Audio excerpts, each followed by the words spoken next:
तो नौजवानों, बुजुर्गों, मेरी इज्जतदार मां और बहनों, खूब दुआएं करिए और एहतजाज के लिए तैयार रहिए।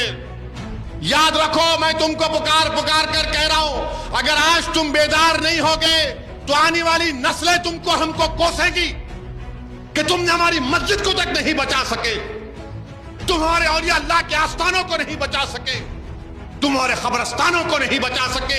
जो हमारे बुजुर्ग उस कब्रस्तान में आराम कर रहे, तुमने उनको भी बर्बाद कर दिया। उठो भारत के मुसलमानों, ये वक्त उठने का है। मैं बार बार तुमसे कह रहा हूं, तुम अगर मुझसे नफरत करे तो करो मुझसे नफरत, दिल खोल के करो, मगर ये तो सबका मसला है ना मेरे भाई। ये कोई जो बंदियों बरेलवियों का अहले हदीस का मसला नहीं है, ये वफ़ का मसला है। जो जायदाद अल्लाह के नाम पर है, तुम और हम क्या जवाब देंगे हशर के मैदान में। अस्सलामु अलैकुम रहमतुल्लाहि व बरकातहू। मैं मोहम्मद नईम ऑल इंडिया मजलिस इत्तेहादुल मुस्लिमीन का एक सिपाही, सरगर्म व कारकुन, अंबरपेट डिवीज़न और अंबरपेट काउंसिल से ताल्लुक़ रखता हूँ। मैं आज सबके दरमियान में आने का एक ज़रूरी मकसद समझता हूँ कि हम सबको पता है कि हाल में पार्लियामेंट में वक्फ अमेंडमेंट बिल 2025 को पास किया गया है, जो कि ये बिल बिल्कुल हमारे ख़िलाफ़ है। ये काला कानून बिल्कुल हमारे ख़िलाफ़ और नुकसानदार है।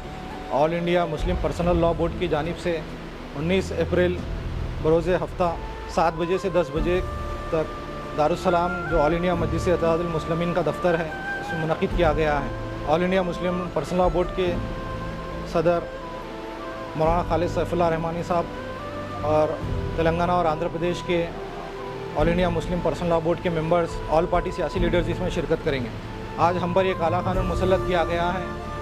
हमारे मस्जिदों पर, खानकाहों पर, दरगाहों पर, जो हमारी अल्लाह की ज़मीनें हैं, इस काले कानून को वापस करने के लिए, जो हुकूमत में शरपसंदों की ताकत को कमज़ोर करने के लिए हम सबको मिलकर इत्तेहादी और मुत्तहिदा तौर पर ये मुहिम को आगे बढ़कर कामयाब करना है। इसलिए all India Muslim personal law board की जानिब से वक्फ अमेंडमेंट बिल 2025 के तहत जहाँ कहीं भी जलसे होंगे या पब्लिक प्रोटेस्ट मीटिंग होंगे, हम सबको मिलकर कसीर तादाद में शिरकत करना होगा। और मैं हमारे अंबरपेट कॉन्स्टिट्यूंसी के ज़िम्मेदारान और बुज़ुर्गों से गुजारिश करता हूं कि आप लोगों की सरपरस्ती और रहनुमाई हम नौजवानों के इत्तेहाद का सबूत पेश करती है और ये इजलास को मजबूत की कामयाबी देती है। तो मैं फिर एक बार अंबरपेट के नौजवानों से और मेरे साथियों से गुजारिश करता हूं कि ये इजलास में कसीर तादाद में शिरकत करिए और इस इजलास को बड़े ही अंदाज से इसको कामयाब करना है। इसलिए ये एहतिजाजी जलसा जो मुनक़िद किया गया है, क्योंकि ये वक्फ अमेंडमेंट बिल जो लाया ये बिल्कुल अनकॉन्स्टिट्यूशनल है और हमारे कॉन्स्टिट्यूशन के ख़िलाफ़ है। इस कानून को वापस करने के लिए हम सब मिलकर आगे बढ़ना है और सारे सियासी लीडर्स को इत्तेहाद और मुत्तहिद होकर हमको साथ बढ़ना है। 19 तारीख के दिन बाइक रैली के शक्ल में पुरअमन के साथ 5 बजे से लेकर हम सब मिलकर जामा मस्जिद अंबरपेट 5 बजे जमा होंगे।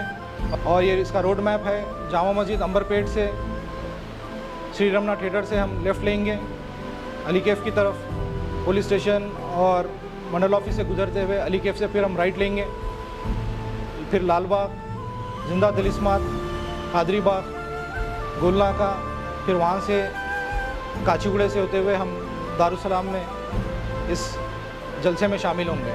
तो मैं आप सबसे दर्दबंदा अपील भी करता हूँ और फिर एक बार गुजारिश कर रहा हूँ कि कसीर तादाद में इस जलसे में हिस्सा लीजिए और इस जलसे को कामयाब करिए। जज़ाकल्लाह।